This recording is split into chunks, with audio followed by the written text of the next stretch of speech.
दिल्ली फसादात की साजिश केस के मुलजिम जेएनयू के साबिक तालिब इल्म शर्जील इमाम ने पीर को अदालत में दरख्वास्त दायर की जिसमें इनकी जान को खतरा होने का इल्जाम लगाया गया। याददाश्त पर समाअत 14 जुलाई को खुसूसी जज अमिताभ रावत के सामने होने का इम्कान है।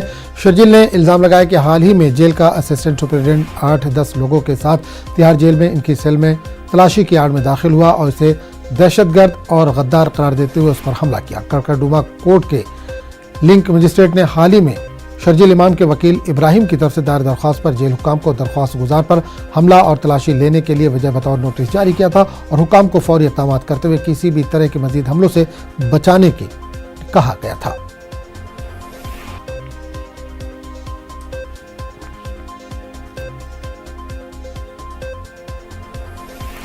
महाराष्ट्र में शिवसेना व मुकाबला शिवसेना की जंग जारी है। अब वज़ीर-ए-आला एकनाथ शिंदे ग्रुप के शिवसेना के चीफ व्हिप भरत गोगावले ने स्पीकर को खत लिखकर उद्धव ठाकरे ग्रुप के 14 अरकान असेंबली को नाअहल करार देने का मुतालबा किया। गोगावले ने कहा है कि व्हिप के खिलाफ वर्जी करने वाले तमाम एमएलएस को नाअहल करार देने का नोटिस दिया गया है। गोगावले ने मजीद कहा कि इसमें बाला साहब ठाकरे का एहतराम करते हुए आदित्य ठाकरे का नाम नहीं दिया गया है।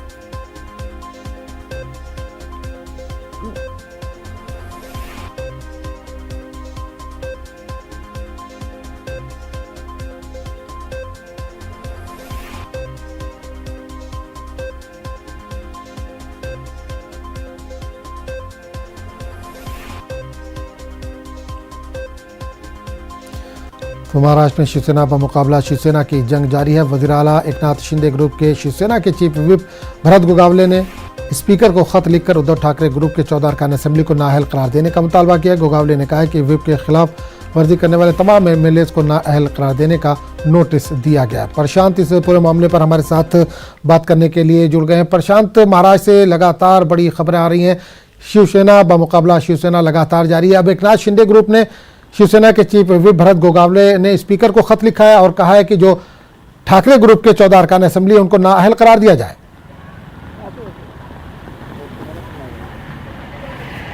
बिल्कुल, देखिए, कल ही इस बात पर चर्चा हो रही थी जब फ्लोर टेस्ट पर बहुमत साबित करने का मसला सामने था, तब ये कयास जरूर लगाया जा रहा था कि अगर जो शिवसेना के उद्धव ठाकरे के गुट के जो विधायक हैं वो अगर शिंदे के अगेंस्ट वोटिंग करते हैं तो उन पर कार्रवाई करने की बात जो है कही जा सकती है। और बिल्कुल वही हुआ। देखिए, उनके जो आंकड़े थे उद्धव ठाकरे के विधायकों के 16 थे पहले। एक विधायक जो है कल जो है शिंदे गुट में शामिल हो गया, फिर बचे 15, जिसमें से उद्धव ठाकरे के बेटे आदित्य ठाकरे को लेकर 15 थे।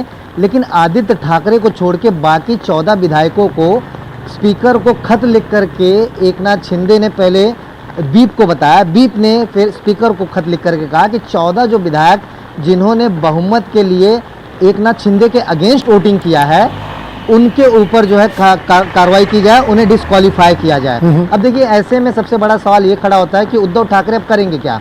इसका तोड़ उन्हें किस तरह से निकालना है, वो उस पर जो है अपना मंथन करेंगे या अदालत का रुख करेंगे। क्योंकि जब उद्धव ठाकरे ने डिस्क्वालिफिकेशन का जो मामला शिंदे गुट का किया था, जिसमें एकनाथ शिंदे का भी नाम था 16 विधायकों का, तब तुरंत इन्होंने सुप्रीम कोर्ट का रुख किया, जहां पर मसला 11 तारीख तक होल्ड पर किया गया। 11 तारीख को सुप्रीम कोर्ट में सुनवाई होना है। तो ऐसे में यही दांव जो है अब जब शिंदे खेमे ने खेला है, तब क्या रास्ता बचता है उद्धव ठाकरे के पास? देखना होगा कि उद्धव ठाकरे का अगला स्टेप क्या होगा।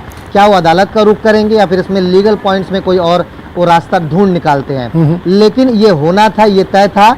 लेकिन आदित्य ठाकरे को लिए इसलिए उन्होंने नोटिस नहीं दिया क्योंकि वो कहते हैं कि बाला साहब ठाकरे का बहुत तो सम्मान करते हैं और वो उनके पोते हैं। यानी कुल मिलाकर देखिए, अभी तक वही कार्ड जो है शिंदे गुट की तरफ से खेला जा रहा है। वो अभी भी मानते हैं कि वो शिव सैनिक हैं और शिवसेना पार्टी उनकी है।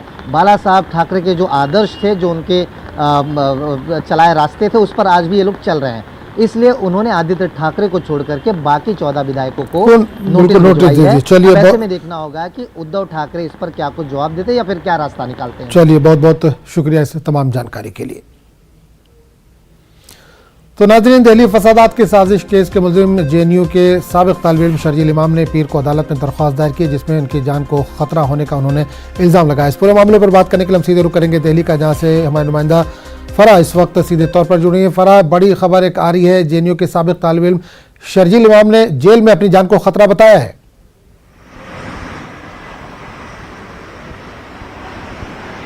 जी बिल्कुल, दिल्ली दंगों के आरोपी जो शर्जील इमाम हैं, उन्होंने साफ तौर पर एक बड़ा आरोप लगाया है और उनका कहना है कि कल जेल के सहायक अधीक्षक आते हैं और 8-10 दोषियों को अपने साथ लेकर आते हैं और उनसे कहा जाता है कि उनकी तलाशी होगी और उसके साथ साथ उनकी तलाशी के साथ साथ जो है लगातार उनको मारपीट की जाती है और उनको कहा जाता है कि वो एक आतंकी हैं, एक देशद्रोही हैं, जिसके चलते उन्होंने एक अर्जी जो है वो कड़कड़डूमा कोर्ट में दाखिल की है और इसकी सुनवाई जो है वो 14 जुलाई को हो सकती है। और ये साफ तौर पर ये कहा जा रहा है कि उन्होंने जो अपनी अर्जी दाखिल की है उसमें उन्होंने कुछ 4-5 पॉइंट्स जो हैं वो मेनली मेंशन किए हैं। उनके जो वकील हैं उनका कहना है ये पूरी वारदात 30 जून को होती है और उनको 4 जुलाई को ये बात पता चलती है और जब 4 जुलाई को उनको ये बात पता चलती है तो उसके बाद ये अर्जी दाखिल की गई है और उसमें साफ लिखा गया है कि पहली बात तो दोषियों को तलाशी लेने की इजाजत नहीं है। दोषी वहां पहुंचते हैं, तलाशी लेते हैं, उनकी चीजों से छेड़छाड़ करते हैं, उनकी बुक्स को फाड़ देते हैं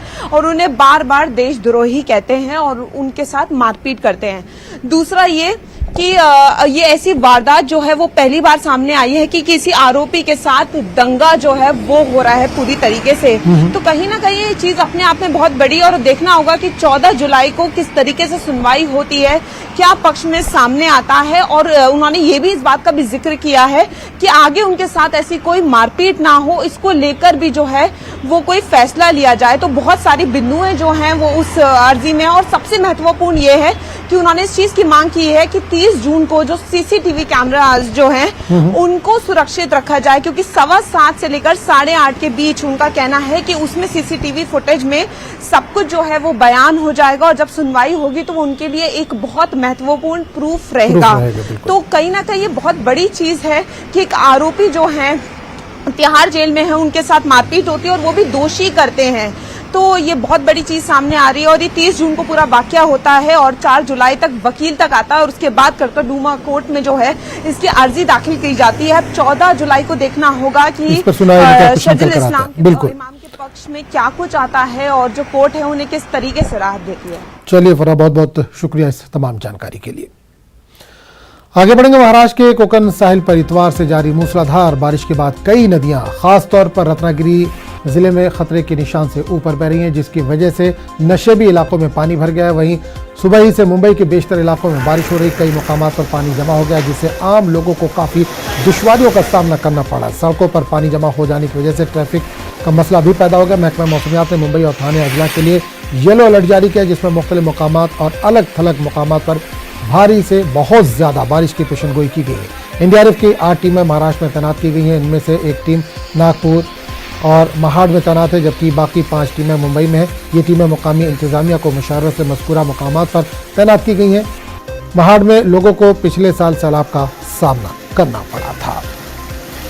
और इस पूरे मामले पर बात करेंगे अपने नुमाइंदे प्रशांत से, जो इस वक्त हमारे साथ सीधे तौर पर मुंबई से जुड़े हैं। प्रशांत, हर साल जब बारिश होती है तो मुंबईकरों को बड़ी दुश्वारियों का सामना करना पड़ता है। इस बार फिर बारिश शुरू हो चुकी है, मूसलाधार बारिश हो रही है। किस तरह का मंजर वहां पर आप देख पा रहे हैं? कितनी परेशानी हो रही है लोगों को? जी बिल्कुल, देखिए सबसे पहले मैं आपको तस्वीर ही दिखाता हूँ। वो तस्वीर काफ़ी कुछ बयां करने के लिए काफ़ी है। देखिए ये तस्वीर है मुंबई के सायन इलाके की। जो सड़क है पूरी तरह से यहाँ भर चुका है और ये रास्ता जो है पूरी तरह से बंद कर दिया गया है। जो इलाके में रहने वाले बच्चे हैं, देखिए इसे स्विमिंग पूल की तरह से एंजॉय कर रहे हैं। यहाँ पर वो सड़कों पर उतर चुके हैं, पानी में जो है यहाँ पर वो खेल रहे हैं। यानी देखा जाए तो ये एक सड़क ऐसा है जो अभी बंद हुआ है। ऐसे कई सड़कें हैं जब बारिश होती है तो जल जमाव के चलते बंद हो जाते हैं। आपको बता दूं कि मुंबई के अंधेरी इलाके में ऐसी परिस्थिति निर्माण हो चुकी है। ये मुंबई का सायन इलाका है। आगे आप जाएंगे तो मुंबई का हिंद माता इलाका आता है। देखिए कई ऐसे निचले इलाके हैं जहाँ पर जल जमाव की स्थिति निर्माण होती है। बीएमसी की तरफ से ये कहना है कि ये निचला इलाका होने की वजह से यहाँ पर तुरंत पानी भर जाता है। हालांकि यही बीएमसी है कि नाले सफाई और कामकाज के लिए 100 करोड़ का जो बजट है पास करते हैं। हर साल मानसून में 100 करोड़ रुपए पास करा लेते हैं और लेकिन जब बारिश आती है तो मुंबई करों को ऐसे ही परेशानियों का सामना करना पड़ता है। मैं पीछे अगर आपको दिखाऊं तो आप देखें तो जितनी गाड़ियां हैं उनको यू टर्न मार करके वापस जाना पड़ा, कि उनको पता है कि आगे जाएंगे तो इनकी गाड़ियां यहाँ फंस जाएगी, वो परेशान होंगे। यानी ये एक सड़क है जिसको आपको मैं लाइव दिखा रहा हूँ। आप देखें तो सड़क पूरी तरह से बंद हो चुकी है। वहीं अगर मौसम विभाग की खास तौर पर मैं बात करूं तो मौसम विभाग ने साफ कह दिया है कि शुक्रवार यानी कि और 2 दिन तक मुंबई और मुंबई से सटे इलाकों में ऑरेंज अलर्ट है। और हाई टाइड का आज जो समय तय किया गया वो शाम के 4:10 का किया, जब लहरें 4.01 मीटर ऊपर उठेंगी और उस वक्त जो है सभी चौपाटी से दूर रहने की हिदायत। चलिए, बिल्कुल, बहुत बहुत शुक्रिया प्रशांत इस तमाम जानकारी के लिए। सोशल मीडिया पर कांग्रेस लीडर राहुल गांधी का फर्जी वीडियो शेयर करने पर बिलासपुर में बीजेपी के रुकन पार्लियामेंट राज्यवर्धन सिंह राठौर और 4 दीगर के खिलाफ मुकदमा दर्ज किया गया है।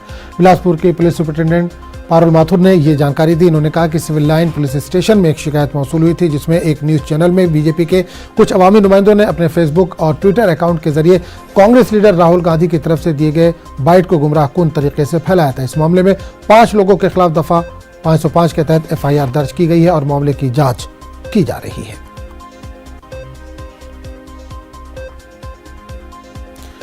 अमेरिका के शिकागो में हाईलैंड पार्क के करीब यौम आज़ादी की परेड के दौरान फायरिंग में 6 अफराद के हलाक होने की जबकि 24 अफराद के जख्मी होने की खबर आ रही है। परेड शुरू होने के 10 मिनट बाद परेड के रूट पर खुली फायरिंग की गई। ये फायरिंग एक करीबी इमारत से उस वक्त की गई जब पूरा अमेरिका अपना 246वां यौम आज़ादी मना रहा था। इस मामले में एक मुश्तबा मुलजिम को गिरफ्तार किया गया है। अमेरिकी सदर जो बाइडेन ने शिकागो में यौम आज़ादी के परेड के दौरान फायरिंग के वाक़े पर अफसोस का इजहार किया। इन्होंने अमेरिका में गन कल्चर के खात्मे के लिए जद्दोजहद जारी रखने का अज़्म किया है। Nothing guaranteed about our way of life. We have to fight for it, defend it, and earn it by voting. To refine, evolve, and extend the calling of America to move forward boldly and unafraid. And this day reminds us of what brought us together long ago, what binds us still, and at our best, what we strive for. It's we, the people, not a hollow phrase in America, we, the people, doing all we can to ensure that the idea of America, the cause of freedom and justice and equality, does more than survive the divisions of our time, but that it shines like the sun to light up the future of our world. तो इस bulletin में फिलहाल इतनी। अगले bulletin में आपसे फिर मुलाकात होगी, तब तक के लिए इजाजत दीजिए। आदाब।